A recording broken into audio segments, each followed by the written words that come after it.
A subpoena doesn't just demand documents, it sends a message, especially when it's from the Department of Justice. It drains resources and intimidates institutions, let alone individual physicians. This is how the DOJ is being weaponized against gender-affirming care, and one physician's story of standing up for their patients. Dr. Crystal Beal, a board-certified family medicine physician, started QueerDoc. They provide high-quality, expert, and individualized queer and gender-affirming medical care through QueerDoc. They have lived experience as a non-binary femme and are super queer themselves, enjoying queer burlesque, vintage fashion, and their queer, kinky poly family. Dr. Beal attended Florida State University College of Medicine in Tallahassee, Florida. While there, they helped found the LGBTQ medical student group. After medical school, they completed their training at Valley Family Medicine residency program in Washington State, continuing to see gaps in care for the LGBTQ plus community. Dr. Beal sought extensive additional training in sexual health, queer health, and gender-affirming care. You're listening to Succeed in Medicine, the show for practicing physicians who want to master the parts of their career and life that med school never prepared us for. From interpersonal skills to career navigation to the essential information every physician needs. I'm Dr. Bradley Block, and in every episode, we bring you brass tacks advice and immediately applicable insights from world-class experts, so you can feel prepared wherever your MD takes you and build a life in medicine that's sustainable, rewarding, and actually worth all those years of sacrifice. Dr. Crystal Beal, welcome back to the podcast. And Adrian Levitt, thank you so much for joining us. Thanks for having us, Bradley. So let's get to the heart of it, because you recently had an interaction with the Department of Justice, right? Which is something that, as we're going through medical school, residency, something that none of us ever thinks is going to happen. And it recently happened to you. So what happened? Yeah, that's actually how Adrian and I met. Adrian's an attorney with the ACLU in Washington. And so in June of 2025, the practice I founded and started and own was subpoenaed by the Department of Justice. They announced that they sent out over 20 subpoenas in this process, and a handful of them are public now, including ours. And the subpoenas were basically identical. If you read them, they seem rather copy and pasted. And what makes that particularly interesting, as a physician and practice owner, right, is I own a small private practice, and all of the other subpoenas we're aware of at this point went to Boston Children's Hospital and Seattle Children's Hospital and Children's Hospital of Philadelphia. And so it's just a very different experience to get one of those in a small private practice versus a large academic institution. These are large academic institutions that have in-house counsel, and they have the funds to get outside counsel, and they have deep pockets, and you are alone. Yeah, I'm thin, so I don't even get pockets in my clothes. They don't give me pockets. I am glad you're keeping your sense of humor about this. Yeah. So I've been really fortunate to be able to have counsel with Washington ACLU and with Arnold and Porter and Perkins and Coie, which are all phenomenal law firms and attorneys. And I had been engaged with counsel prior to this happening because what has been happening in the field of gender-affirming care. And so I am able to access that legal representation pro bono, which is the only way that I've been able to continue forward in this process. Yeah. I mean, I think one of their goals was likely to just strong arm you into just having to close your doors. Right? Absolutely. Yes. And I asked when I first engaged with Arnold and Porter years ago about how much they regularly charge. It's Bradley, it's they charge $1,800 an hour. And I don't even know how many attorneys working on this at this point. I've met 15, but I'm oh my God, that is so many dollars. Well, let's go through this in chronological order. So first of all, just so our audience knows, what exactly it is we're talking about. I think it's the case law, and Adrian, you're the expert here in this, is the United States versus Skermetti, right? I am a semi-expert, at least a lawyer. It makes me something. Yeah. Skermetti plays a big part in this case, but Skermetti is, of course, the recent Supreme Court case regarding gender-affirming care bans and upholding that and equal protection analysis to trans people.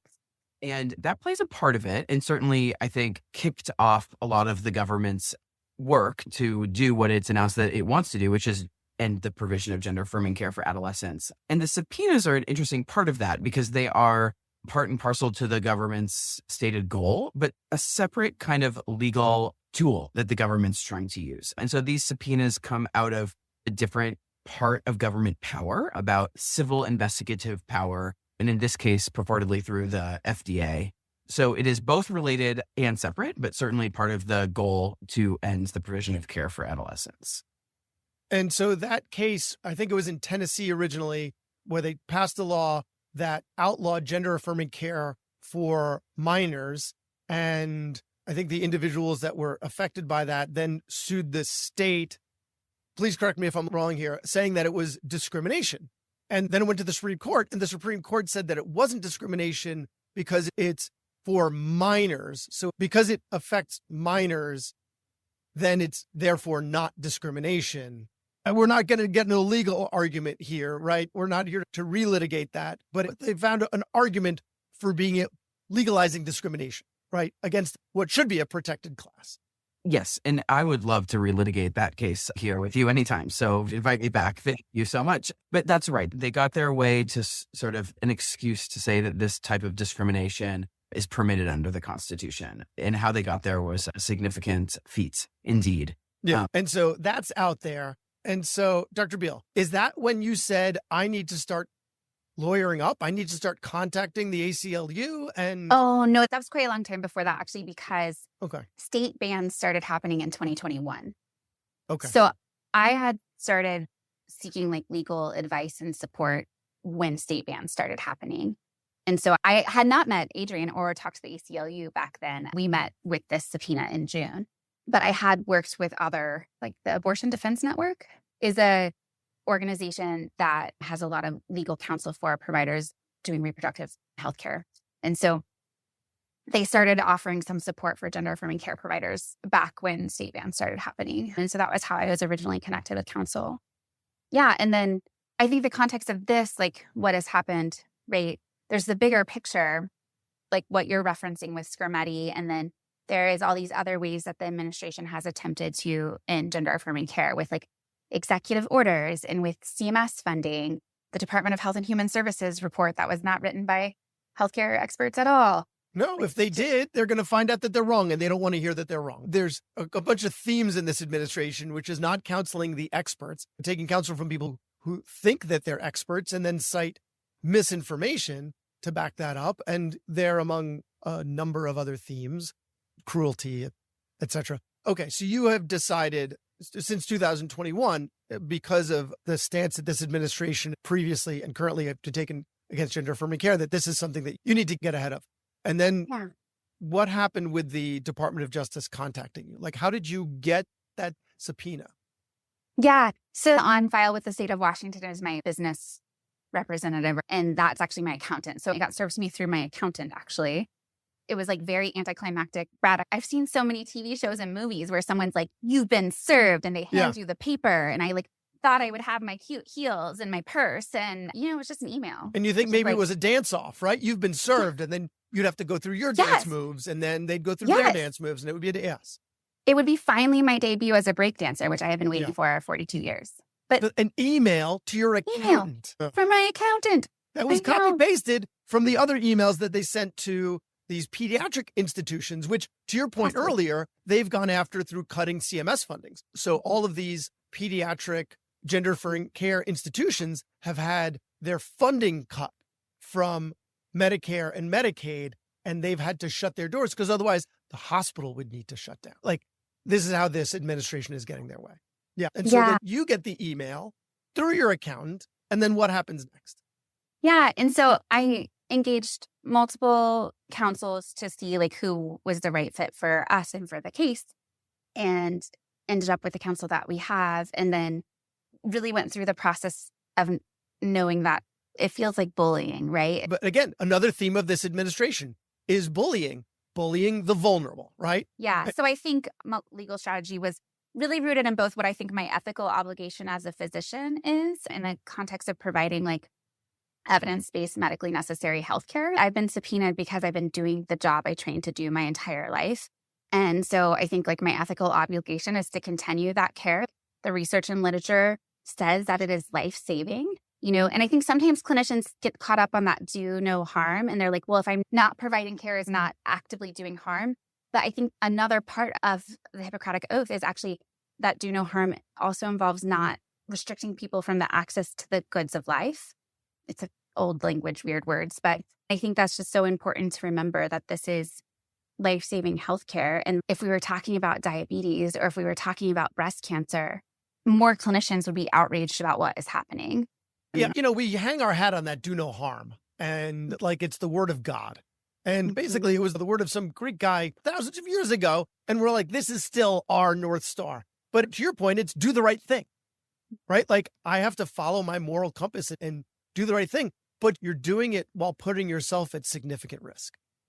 Yeah. And so I think that's the thing, right? So I kind of had my understanding of my own ethical obligation and my values, and the legal team was like incredibly supportive of finding a way forward with that. And so we moved to quash, fancy new words I learned. This subpoena on its face, also a fancy turn of legal frame, and which actually several other institutions did as well. So Boston Children's did that as well. Seattle Children's did that as well. And we've actually seen all of those cases succeed in the district court, which I think really supports how much of a bullying expedition this is, right? Like, I'm not the legal expert, but if there was some validity in these subpoenas, like probably some district court judge would have been like, maybe we need to negotiate. Maybe we don't just need to say, yeah, actually, y'all are right. This is bullying. And so it's been actually really affirming, I think, to see as like more of the decisions came out. Yeah, that's been lovely. And so in the district court, the judge agreed with us and quashed the subpoena, and we didn't have to surrender any records to the Department of Justice. And then the Department of Justice appealed to the circuit court. So we're governed by the Ninth Circuit, and they actually expedited our appeal in front of everyone else's. So yeah, the tiny, small private practice, our appeal will be heard first in the nation, which I think has a tendency to possibly set precedent for the other appeals. I think Boston's is in the First Circuit and Colorado's is in the Fourth. Thinking about going back to law school, just because at this point I have learned so much. It's daunting. Like this is a big responsibility for you. Yeah. How does that feel? It doesn't feel like there's an alternative. Yeah. Like, I think sometimes people, are like, oh, how are you doing this? Or how is this possible? And I'm like, how are you not? We are talking about a generation of trans adolescents, like hundreds of whom will not make it into adulthood because this happened. And we have the thing they need. And so the Department of Justice, because I want to get into that a little more, which is in sending you a subpoena, they then subpoenaed protected health information, right? And on what grounds are they subpoenaing? And can you discuss what that was about? So we do know it's about providing gender-affirming care to adolescents. So the whole subpoena is public record. So absolutely we can say what was subpoenaed. So they subpoenaed like any training materials that I have. They subpoenaed any interactions or conversations I've had with any pharmaceutical manufacturers or drug reps. They subpoenaed all my documentation about billing, which is really fascinating because I don't bill health insurance. We're a fee-for-service practice. And then they also subpoenaed medical records for starting from January 1st, 2020, for every patient I prescribed puberty blockers or hormones for. And because I'm also family medicine and see all ages, that is all of my patients, not just my adolescent patients. And in those patient records, they wanted names, addresses, dates of birth, and social security numbers, which was quite concerning. Yeah. And this was done through the Federal Food, Drug, and Cosmetic Act, right? Like that's the lever that they're pulling. Yeah. And like they're kind of using this piece of law that like hasn't historically been used to come after individual clinicians, but has been used for pharmaceutical manufacturers and like meth. Manufacturers and marketing, right? For if they're going to be making claims that they can't back up. Mm-hmm. Yeah, they're after like fraud. They said patient educational material that's on our website counted as drug labeling. Okay. And so can you divulge anything else about what it is? What are they claiming? Yeah. I mean, first of all, their claims have been rejected by the district court. So the district court found that their purported reasons for investigating providers, including Dr. Beal and QueerDoc, as well as the hospitals, was an improper purpose. It was basically that their purported reasons for the investigation weren't real. And part of that record came from all of the statements the federal government has made about ending the provision of care. The federal government has said a lot. And when you say a lot and then, use a law that is not for that reason, it draws questions. And that's what the Western District said. But what they purported to be investigating was violations of the FDCA regarding drug manufacturing, which doesn't make much sense because Crystal does not manufacture drugs, labeling, and doctors can't label drugs either, or billing, and QueerDoc does not bill. And so these were kind of the general statements of investigation. And it was noteworthy in something that Crystal said before, which is these subpoenas were overwhelmingly identical between all of the various subpoena recipients.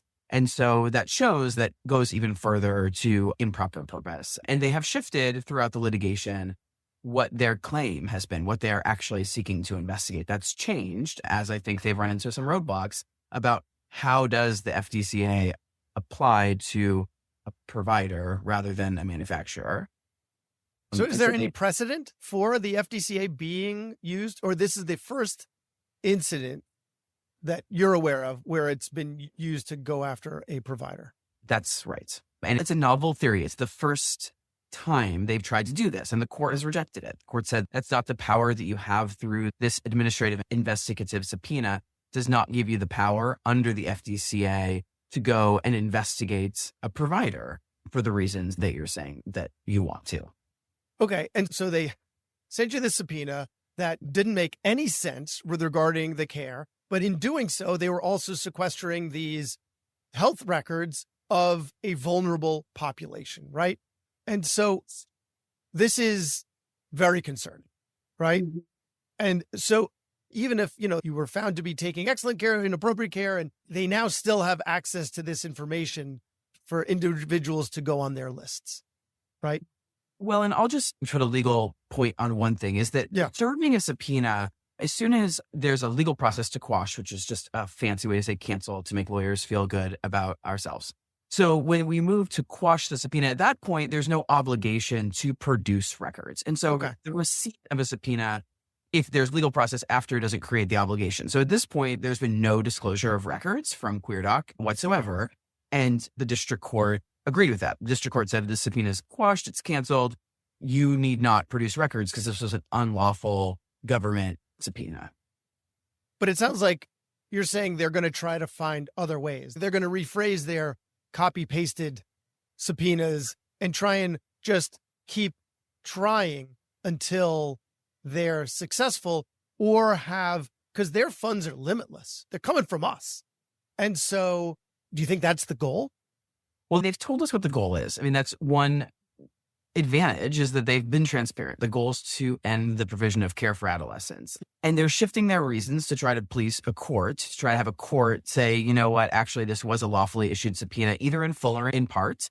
I mean, that's the process they're going through right now. And then we've seen them change tactics throughout the last year, whether it's going to be these administrative subpoenas issued to many providers, at least 20, whether it's going to be through the provision of funding, whether it's going to be through executive orders, whether it's going to be through administrative actions. And so I think they change their tactics depending on what the roadblocks that they reach. And of course, it sort of potentially is an obvious point, but to target a small community-based provider, I think some of that goal, whether or not, regardless of the sort of the legal process around the subpoena, is to end care through just the threats. And that's a very real part, I think, of what's going on. If you like this podcast episode, you're going to love the podcasts over at the Doctor Podcast Network. For instance, Telemedicine Talks. Telemedicine is revolutionizing healthcare. Dr. Lee Damasco and Phoebe Gutierrez of Telemedicine Talks bring you to the forefront of this digital transformation, featuring insights from pioneers and practitioners. Stay ahead of the curve, subscribe to Telemedicine Talks, and navigate the future of medicine with confidence.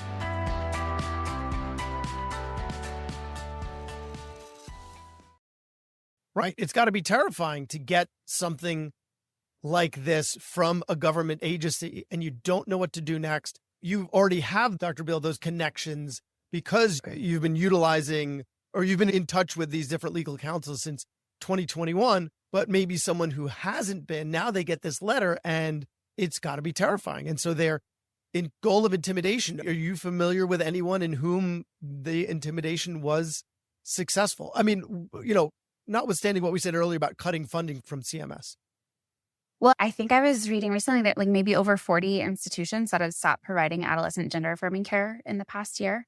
Children's Hospital Los Angeles, one of the largest providers of adolescent gender-affirming care, one of the oldest clinics in the country for adolescent gender-affirming care, quit providing care. They closed their doors. So I think, there's been a lot of... So it sounds like they're pulling all the levers and they're just trying to figure out which ones work, right? And if they encounter enough roadblocks with the subpoenas, they're just going to try to find another way. That seems like a correct assessment. Okay. This is terrifying. And so the sequestering of personal health records, then, whether they do it through this subpoena or another one, they would then have access to these records for a vulnerable population. Do you foresee other practices having similar experiences? Like, who else should be chilled to the bone by this? I mean, all of us, clearly, because we should be looking out for people, right? That's what we signed up for, whether we're looking out for their sinuses or whatever, right? We want the best for our patients and our population. And so, but which specialties do you think they might end up coming for next? Oh, I don't know if I have that crystal ball, despite my fabulous name, but I do think we've already seen them attempt similar tactics with reproductive rights and reproductive health care. Like we've already seen them decimate public health in the context of just like taking down important information and education around infectious diseases. And then we're watching like ICE interfere with healthcare in an extreme way. And as scary as I think this subpoena process has been, I can't imagine being a clinician with masked and armed officers trying to interfere with my care. So I think for me, the thing that I have experienced through this subpoena process is that every attorney I've talked to along the way has been kind of shocked and appalled about the breadth of this subpoena and about this tactic. And then if they are successful with this, which thank goodness the judges have agreed with us that they haven't been so far, is that they could then use similar tactics to target any kind of healthcare that is just unagreeable to them, whether that's, reproductive healthcare, whether that's mental health care, whether that's healthcare for people who are disabled or neurodiverse. I think it's quite concerning. So by the time this episode airs, the next phase of your story will have happened, right? For the listeners, what comes next for you? We have oral arguments at the circuit court. So my fabulous attorneys will talk to the judge there. And then from my understanding, it's a panel of judges. There's 3 of them, and it can take them usually anywhere from 1 month to 1 year to decide the outcome. So next steps, oral arguments, and then next step is hurry up and wait. So if there's one thing you would want other physicians to know about this that we haven't discussed yet, or that you want them to know, and then the next question is going to be want them to do. So I'd ask that of each of you. What is something that you want our physician listeners to know about this? Well, there's a lot of things I would want physician listeners to know. I guess the thing I would say is that there's a really significant legal support in this process, and it's just critical to be in touch. And they can be in touch with the ACLU. They can be in touch, as Crystal said, with the Abortion Defense Network. And there are tactics and really smart lawyers thinking about this across the country. And for example, the receipt of this subpoena didn't mean the production of records at this point. And so we are here to support. We believe in the provision of care for trans adolescents and adults very deeply. And so I think that this has been an effort of working together to understand the medical needs, borrow so much medical expertise and use legal expertise to go to court and to stand up against the federal government and to make sure that they're not succeeding and to make sure that we're protecting patients and adolescents as well and parents who are really scared. So I would say just be sure to call a lawyer.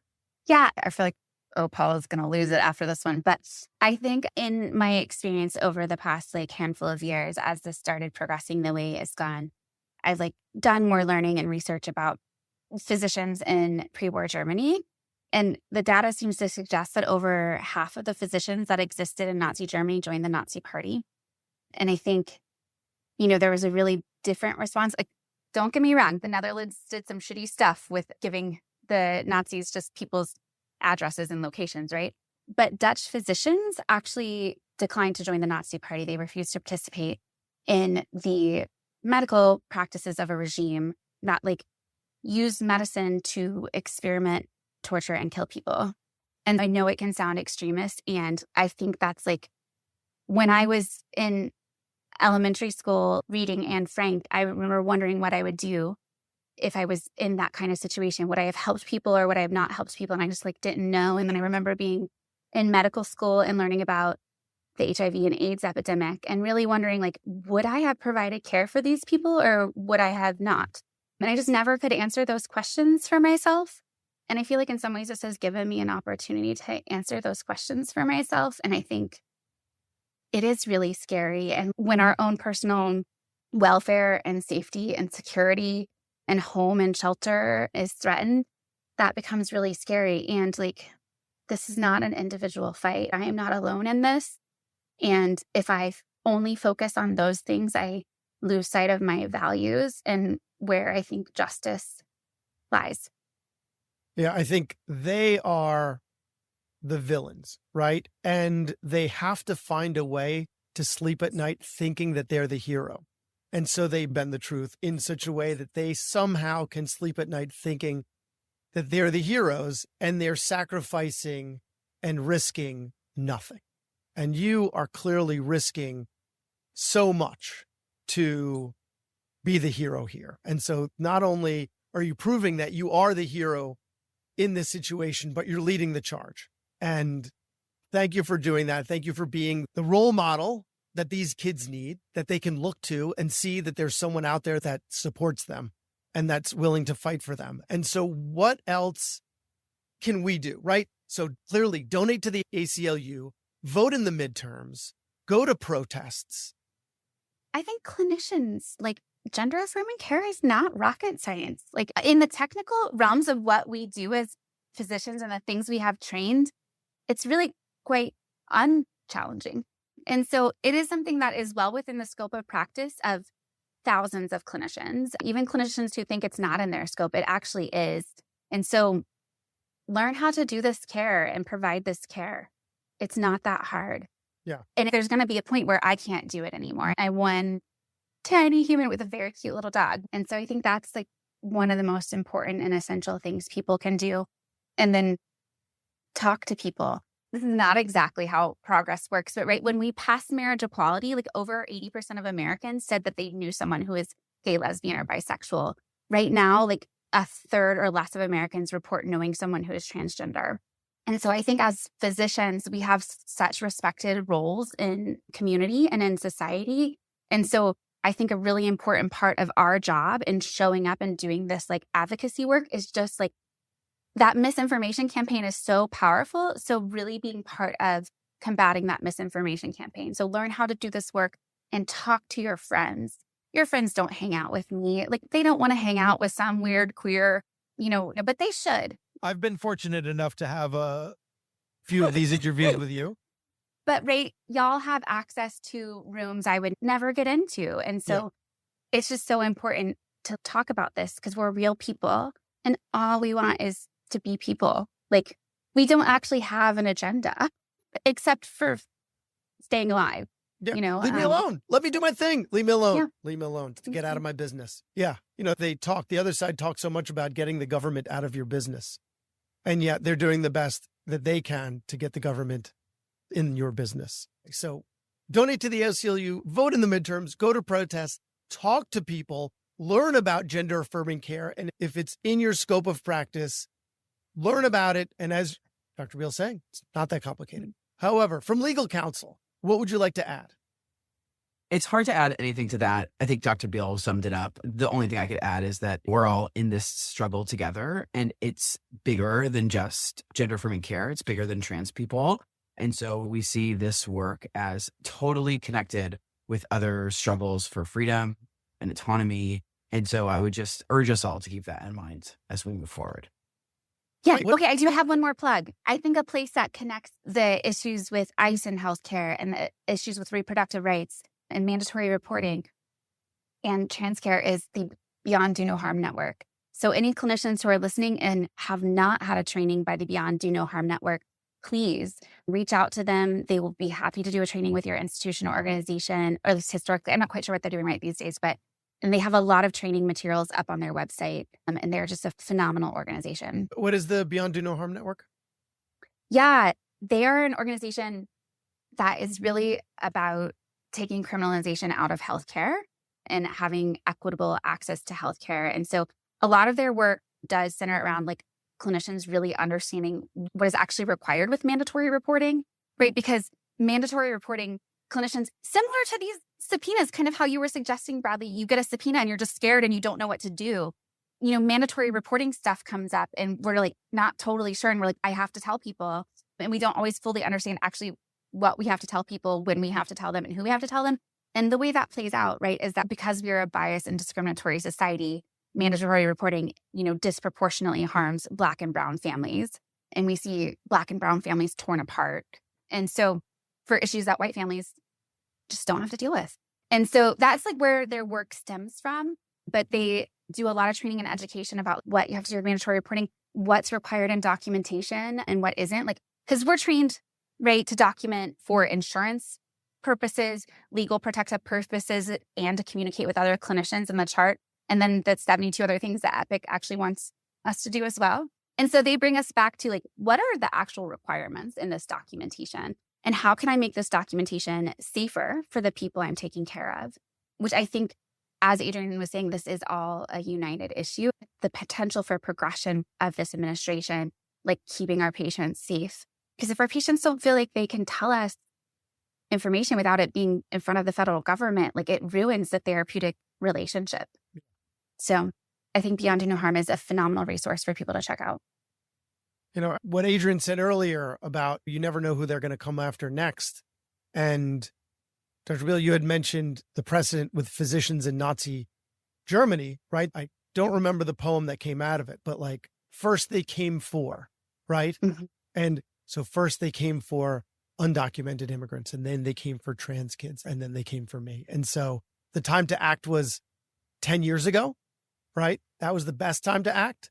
And the second best time to act is now. And so if not for the interest of the most vulnerable, who I think the way that you judge a society is the way that they treat their most vulnerable, right?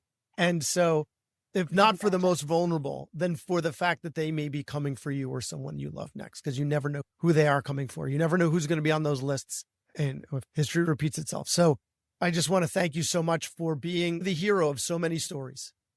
Now, you're putting yourself out there and you are doing that. You are protecting the most vulnerable. And so thank you. The work that you do is so admirable, and it's not likely as easy as you're claiming it to be, but we don't want to make it seem more complicated for those. But just to plug that, if I remember correctly, you do teach gender-affirming care as well. So if the listeners are looking to learn, and this is not why you reached out to me, right? You weren't looking to plug it. This was totally my idea, but you might as well take this opportunity and help people learn gender-affirming care. So if they want to learn, absolutely, how do they do it? Yeah.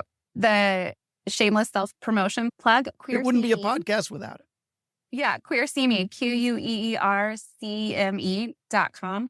I do actually have an annual subscription service where you can get over 40 hours of continuing education, all in gender-affirming care and transgender medicine. I also have a podcast that you can get free CE for listening to. So yeah, check me out over there. Well, again, thank you so much for taking the time, for all the work that you do, taking care of the patients that you do. And because this precedent is so dangerous, thank you for what you're doing for all of us. Thank you for having me back on, Brad.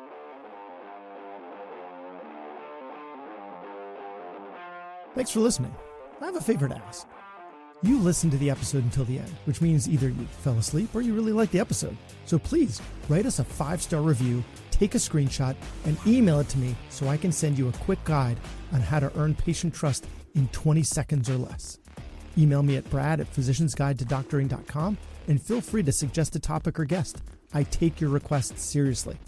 The views expressed on this episode are those of the interviewer and the interviewee and do not represent the views of their employer or even their significant other. Even though the magic of podcasting makes it sound like I'm talking directly to you, this is not a doctor-patient relationship, and this is not medical advice, or financial advice, or legal advice, or really any advice. Thanks again for listening to Succeed in Medicine.